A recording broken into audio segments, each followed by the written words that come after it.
This is the Kpopcast, and we're here to talk about EXO's comeback plans, what's next for Taemin, and also who are the hottest rookies of 2025 so far. We also share our hit replays from HITGS and Gwang.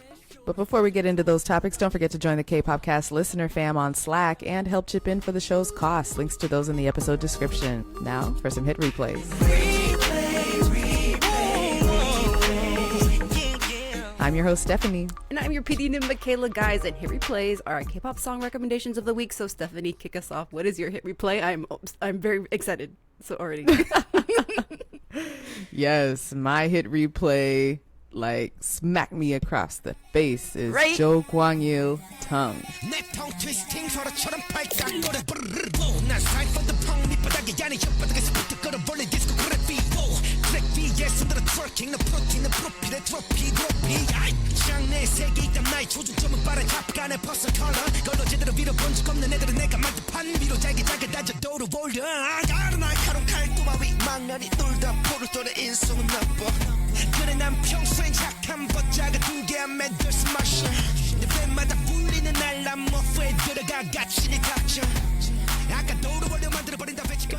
So Gwang-il or Jo Gwang-il is a rapper. He's known for his super fast rapping style, drill style, where he like really emphasizes the plosive sounds, like the p t, like the hard consonant sounds. He's really able to enunciate those while keeping a clear pronunciation and delivery. You hear every word that he says.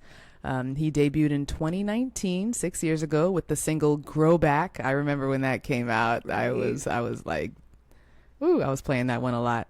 And then in 2020, like, one he's really known for is Acrobat, where he really showed off his speed. He took off in 2021 after winning "Show Me the Money 10."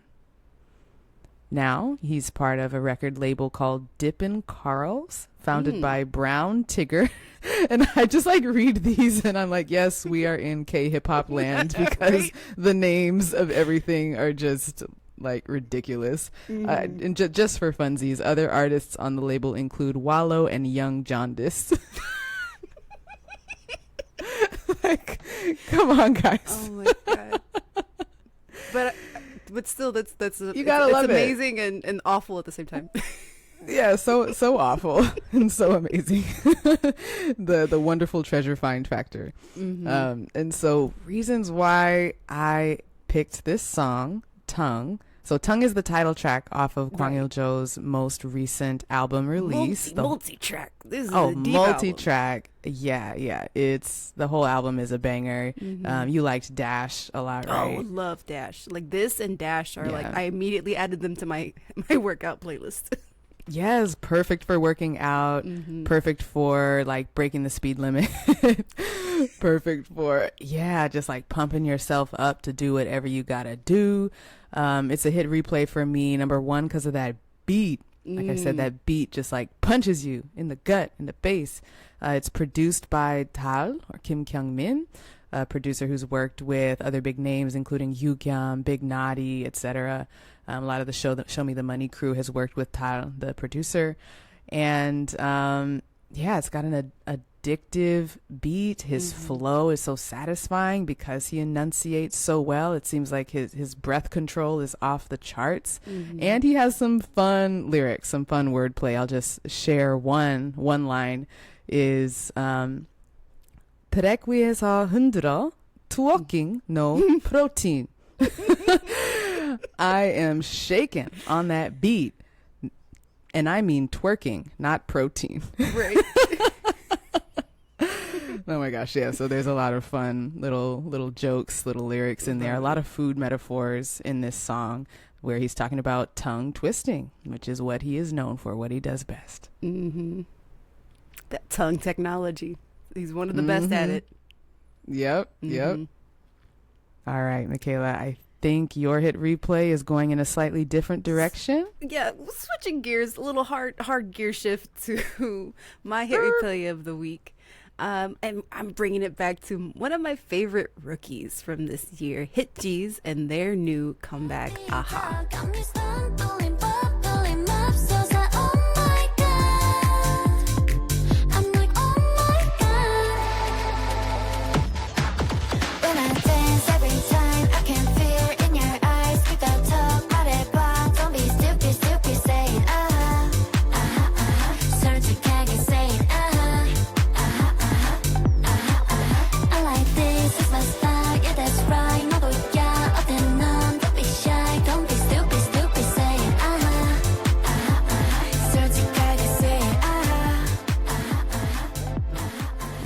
talked about HITGS before, but for people who don't know, they debuted back in April. 5-member girl group under H Music Entertainment, and this is the single for their first mini album, so their first like proper comeback as a group. And we've talked a lot about the fact that New Jeans fading away from the spotlight has kind of made a shift in this kind of girl group sound that we've heard, but HITGS says no. Jersey Club is not dead. We are here to stay. This sound is still, even though New Jeans isn't there to champion it, we can pick up the mantle from them, and they do it so well. This song, this comeback, their visuals, they're all so cute. They are still very young, but they are just so they're very very age appropriate visuals. And yeah, I'm loving them as a rookie group. As far as like what the specific things that, especially in this song, it's just the vocals are solid. Even the rap verses are very solid. Like they're a really, really good group. They're rookies, right? You said? They're rookies. Yeah. I mean, I'm impressed by the quality overall, the vocals, the delivery, the visual. I like that in the video they're not taking themselves too seriously. Right, they're kind of joking around. Yeah, it's so much fun. And the song itself has a really intentional build-up in the first half, which I noticed and I enjoyed. I'm kicking myself. I didn't get the producer credits, but whoever did it, they did an amazing job. Thank you for this great comeback. But I do then now want to shift to our first topic, unless we have anything else that we wanted to say about HITGS, which again I'll talk more about them all day. I remember we had DJ John on the show a little while ago, and he was talking about how he was amused by HITGS and their irreverence. Their last comeback, Gross. It was gross. Yeah. Yeah, like picking up off the gnarly trend. That was cool. Yeah, but like HITGS, Kiki, Hearts to Hearts, like when we think about these like rookies from 2025, I know I'm kind of adding HITGS to this list. It's really more like Kiki, Hearts to Hearts, All Day Project, Cordis now on the table. Like it seems like these groups, at least in my opinion, are the ones that we can maybe put in the monster rookie category, in the sense that their songs are trending, they're really popular in Korea and internationally. But when it comes to like the whole rookie class all around, we don't necessarily have like a big breakout like we did last year with Tuas. Like we don't really have, there's not really one rookie where I'm like, okay, they are the number one rookie of the year. That's true. I can't believe it's that time of year. It's fall. It's the fall equinox. Yeah. It's the time when we need to start thinking about end of year. Yeah, I got my Excel spreadsheet already. Right. Yes, Stephanie, I see that you put an Excel sheet in here where you recorded like who are all the rookies. Let's see who we got. Oh my gosh, who are these people? Reki Rem, TSSJ, S'mores, really? Okay, am I the only one who is totally lost? When did all these people come out? Yeah, the girl groups ran real deep, like over 40 debuts this year. 40. Wow. Okay, I vaguely remember, U-Spear and VVS and Kiki, sure. But yeah, there's like many here that I've never heard of. Well, I mean, I did add Huntrix to this list. I don't know. I see you added Huntrix and Saja Boys. Count them as a debut. Those might be the most famous out of all these groups. But I want to keep. That's not fair. Like, Well, okay. I guess. Yeah, none of these other groups have like Netflix behind them. Yeah, but there are more. We did get a few more virtual groups that debuted this year. Oh yeah.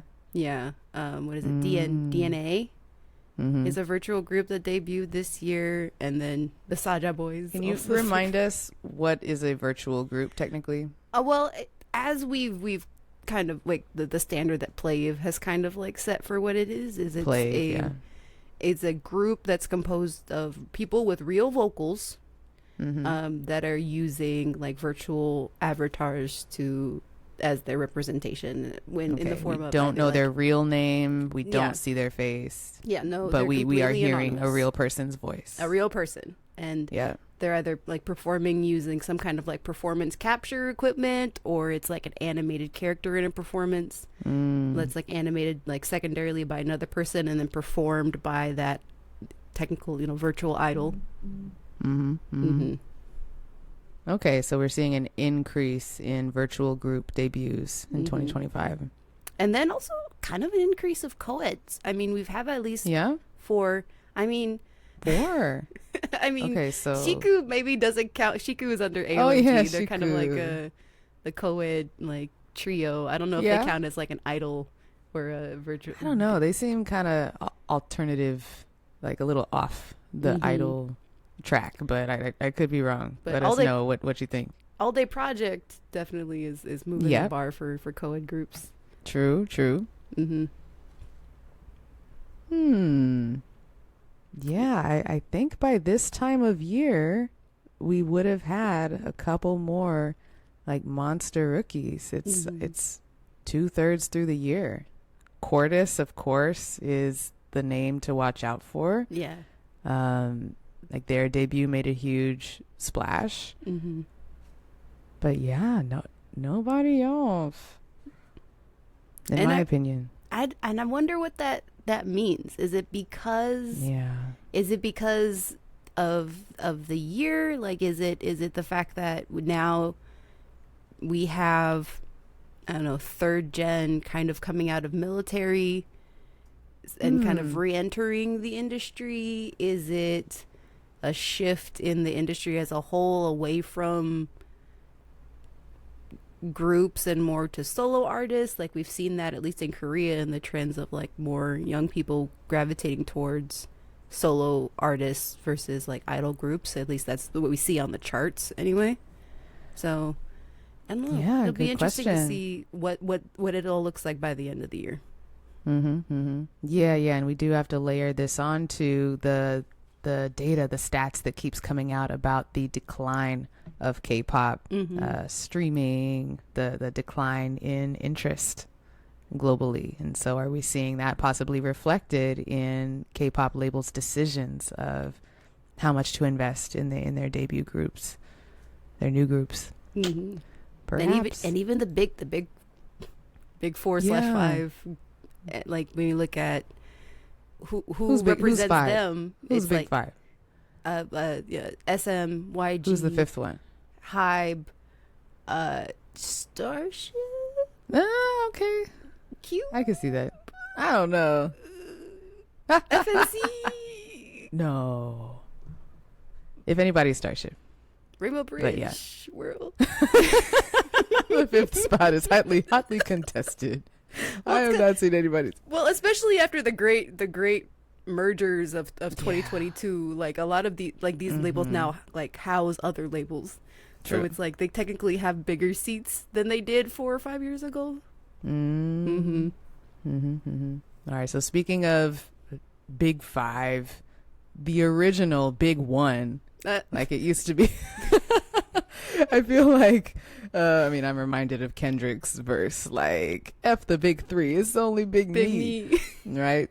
The one who started it all, SM Entertainment, has some big stuff going on, including EXO ending their military era and planning a comeback. Taemin, who left SM but still has a relationship, is also coming back and has big plans. And I wonder what 2026 is going to look like for the more mature men of SM. Where did we want to start with that? Let's start with Taemin. Let's start with the big cheese himself, because he's recently come back with his new single Veil as part of like his EP with like another like B-side song finale, and interesting. like it's so.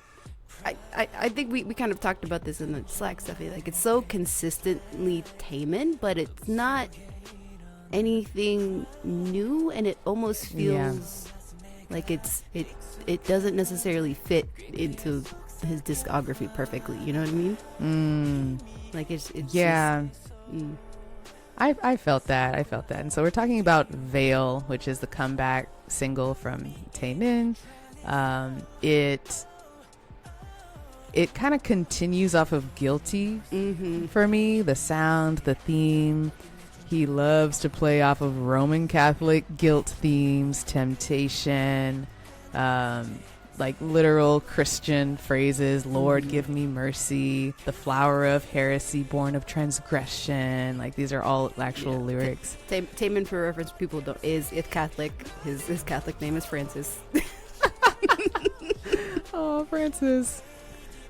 Yeah, so like he's dipping into that as he has been doing for years, sinking deeper into temptation, and like I'm down with the theme.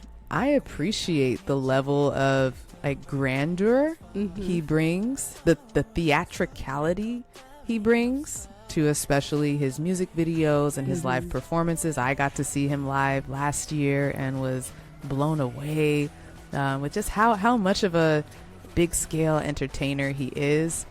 And this song, I feel like some of his songs can kind of fall short to like meet the level of that magnitude, that gravity of the visual, and that's what's happening here to me. I think this song would fit more as an album interlude, monologue kind of thing, or like when he's on stage and transitioning between songs, like it's the dramatic interlude that plays, or like the prelude, the intro. It's so dramatic. Oh my gosh. Right. But there's nothing to like sing along to melody wise. Yeah, I think I'm still happy that it's his first release in a minute. I'm still happy that it's still consistent, because like we said, after he left SM, I think, or at least we had questions. We had questions about how consistent he would be on the level of production value, of style, of like if he could maintain who we think of, or his image of like Taemin, the ethereal being that we know him to be, at a smaller label. And it's still great to see that even with whatever budget he has, he's still able to meet, or it hasn't dropped yet. I haven't seen any cracks in the facade. Yeah, he still has taste, and I'm super excited that he's been invited to perform at Coachella next year, because like this.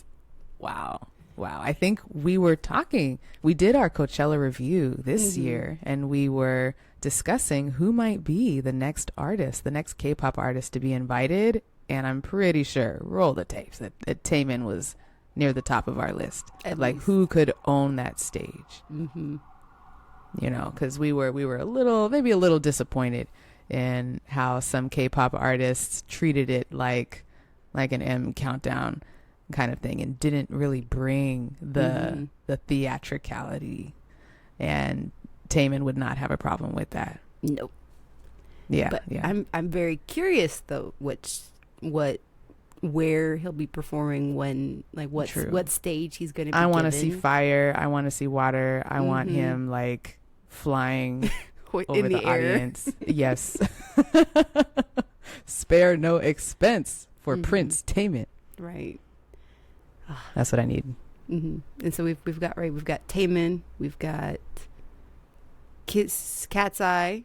Yeah, Cat's Eye. Oh yeah, the crowd is. I mean, Coachella is gonna go wild for Gnarly. You know, they all know it. That's a perfect choice. Right. And Big Bang performing at Coachella. I was like, are you serious? It makes sense though. now's the time. They've been hinting at coming back. And they might make me go out into the desert, Stephanie. I might after missing G-Dragon when he was on this side of the country. I feel like they might bring me out to the desert. I don't know. We'll see. Let's go. I do want to see him. After all the K-pop concerts I've been to, I still remember G-Dragon as one of the best performers. Just his aura. Yeah, I would travel to see that again. Right, and it's not just gonna be him. It's gonna be him and Daefong and Taeyang, the yay, the 3-leaf clover, as they as they say. The 3-leaf clover. Well, because what was it? It was on Daesong's Cheap Daesong show that when we all got together, they gave them each gifts with a 3-leaf clover, and it was representing each leaf representing the 3 members of Big Bang. Oh, and they were let's not lose any more leaves, okay, guys? Yeah, let's not. No more. We've already lost 2, technically 3. Right. There's no such thing as a 2-leaf clover. They're just leaves at that point. Yeah, you're right. It would just be a leaf at that point. Good one. Yeah. Coachella should be exciting. Some a little bit of old, a little bit of medium, a little bit of new. But moving on to another monster group who would also tear up a Coachella stage. Now they're finally back, finally done. We are done with EXO and their military era, guys. Sehun is back.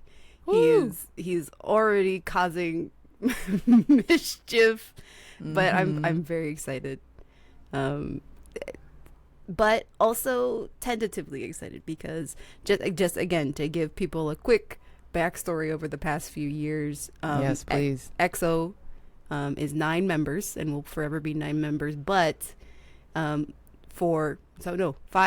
members are currently no longer a part of SM Entertainment.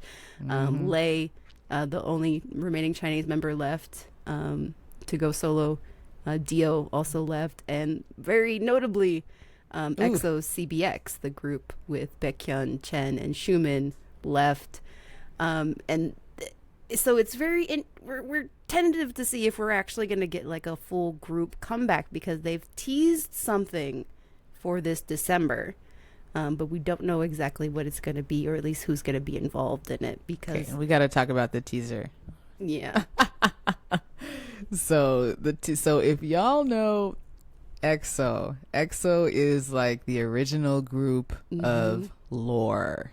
For real. SM debuted them in 13 years ago. And had so much lore about the group members being aliens with superpowers and having a special mission to save the world and open the was Kwangya established? You don't get Saja Boys your idol without EXO Mama. Yeah, EXO Mama, their debut song. So epic with the operatic Latin sounding vocals. Oh my gosh, so much lore, so much story. And so for SM to return to that level with the teaser they released September 8th, they released it during a total lunar eclipse. And the teaser says, "When we become true one, a new world awakens." An exact reference to their debut song, Mama. Suggesting not only is EXO coming back, but we're going to continue the long-standing lore of the fictional universe. We're going to continue to be dramatic AF. That's what it is. Yes. I'm so happy about it. And it's been super fun to see XOLs, the fans, coming back from the dead, waking, literally on TikTok, so many people are playing the Mama intro and then acting like they're Frankenstein, rising up with their arms crossed over their chest and their eyes open We've been in a slumber for years and years. For real. But now we might finally get to see them live. And I even if it's not an OT9, I'm still going to be happy. I'm still just going to, because, you got to be realistic. Yeah. I mean, literally, EXO-CBX is entering mediation in as of today. Literally as of today. The exclusive from Nuse Nooses. They're entering mediation to the tune of a lawsuit of over about roughly 600 million won that SM allegedly never paid them. 429,000 US dollars. Yeah, SM allegedly did not pay the 3 members of EXO. And then SM. Come on, man. And this was a countersuit to SM's lawsuit against them leaving the company, and there was saying that they're breaking exclusive Yeah. label contracts. Yeah, it's been messy. It's been going on for a few years now. And the court's like, y'all can't figure it out, so we're gonna mediate this and figure it out. Just go to for mediation. It's all about money anyway. you. Just negotiate and compromise. Right. So but again, this is happening this month, so we have time. We have time to see how The this first session takes place tomorrow, Mhm. September 23rd.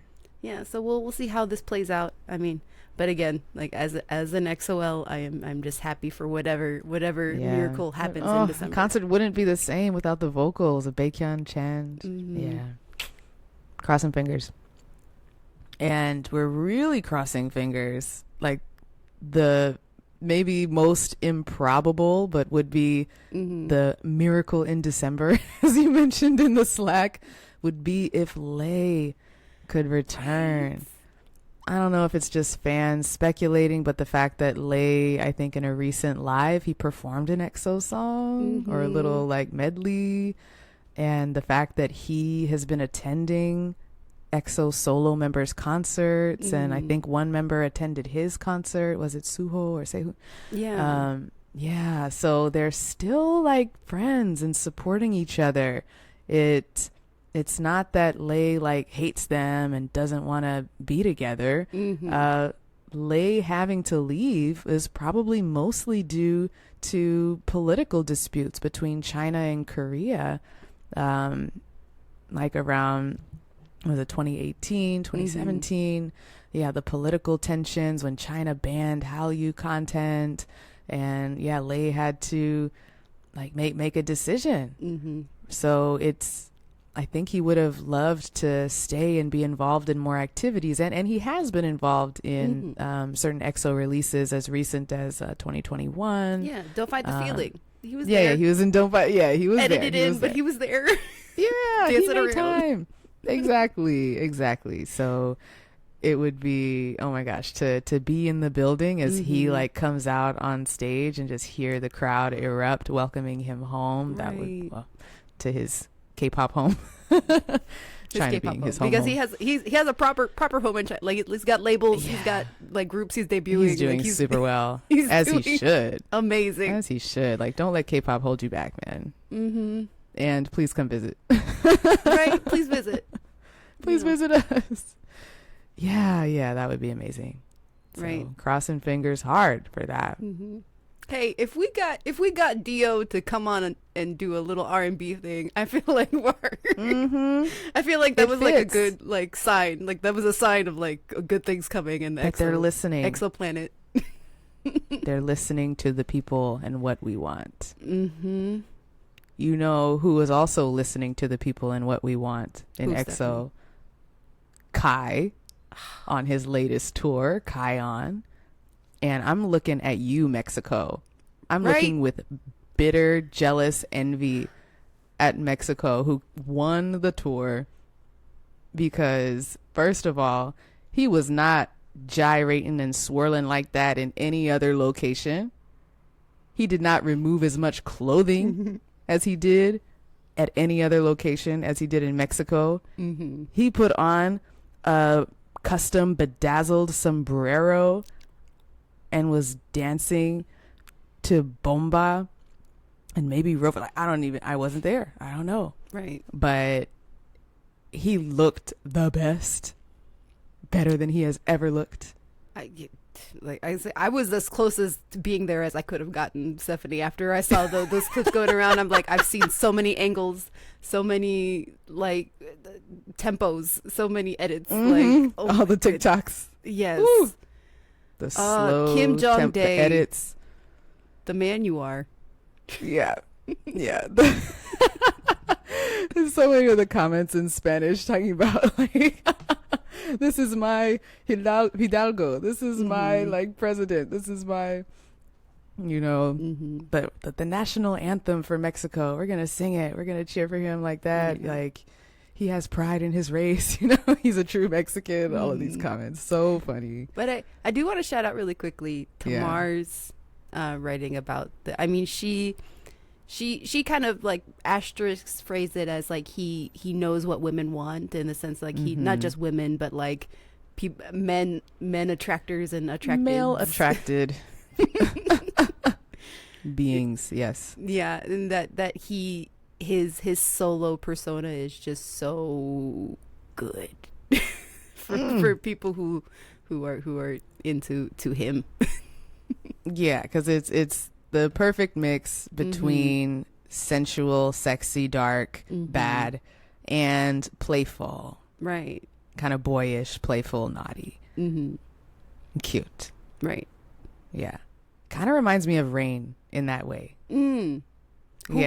Similar like playing with the line between boyishness and really mature and sexy. Rain also announced that he is doing an encore tour, Stephanie. I saw. My birthday week. Right. Something to consider. A little present to myself. So I think this will be it's so funny that you bring up Rain. Yeah, what a coincidence. The original chocolate abs in K-pop. But we'll see how it goes, right? Because tours recently haven't been. It would have to be the Ajna fans. That's a whole other episode. That's a whole other topic. Let's not get too deep into that one yet. Let's see how the year wraps up. Exactly. All right. Well, lots to look forward to, especially on the post-military SM boy group and formerly SM, like the SM diaspora, if you will. People who got their start there. The the SM town expatriates. The expats, yeah. They are holding it down, and we'll always support these guys. They work so hard. Yeah, looking at you, Wendy. Looking at you, Wendy. Yeti. Looking at you, everybody. Well, hold on. Wait, I'm like thinking about the big. Who did anybody else make a comeback? I can't remember. Sorry. Anyway. I mean, Irene and Silky this past year. I was thinking of Taeyeon. I was like, is Taeyeon still there? Taeyeon, what's she up to? Yeah, she's usually always working. But I haven't heard from her lately. But her and SM, like especially around the SM concert time, like her, Wendy, and Yeri were not. Ooh. They had some things to say, so I'm wondering. Oh, I need to look up that one. This year, Taeyeon is holding her 6th concert tour to celebrate her 10th anniversary of debut. Solo debut. So maybe she just solo debut. Yeah. Okay, that about wraps it up for the hot issues of Taemin's comeback. Who are the monster rookies of 2025? Ooh, not many. And what can we expect of an EXO comeback? Wrapping all that up, let's let our listeners know where they can find us on social media. You can find me, Stephanie, on Instagram at Catchlight27. And I'm at Pd-nim at the Kpopcast Slack. And of course, you can follow all of us on the Kpopcast Slack. Guys, if you want to chat with us about anything we talked about, your excitement about EXO's comeback, your worries, if you are also loving HITGS as much as I am, please, I need more people to talk about them with. If you attended Kai's concert and have more fan cams, please drop those in the chat as well. Need more. I've scrolled to the bottom of all the fan cams. Yes. I've hit the bottom of the barrel. Need more. And of course, if you're able, please, you can always support the show. Please consider donating to our Ko-fi. Shout out to Chelsea H, holding it down. As always, thank you so much. All right. Bye, everybody. Bye, everybody.